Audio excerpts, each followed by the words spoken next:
Hello guys, আসসালামু আলাইকুম। আজকে আপনাদের দেখাবো পাম বাগানে যখন ফল কম ধরে বাগানগুলা কিভাবে কেটে দেয়। দেখুন এই গাছগুলা কিভাবে ফেলায় দিচ্ছে।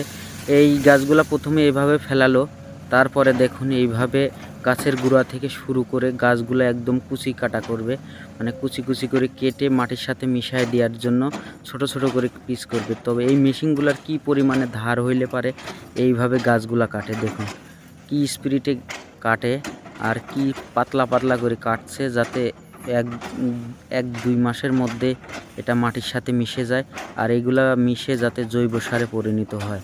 তো কোম্পানি কিন্তু এখানে আবার নতুন প্রজেক্ট করবে।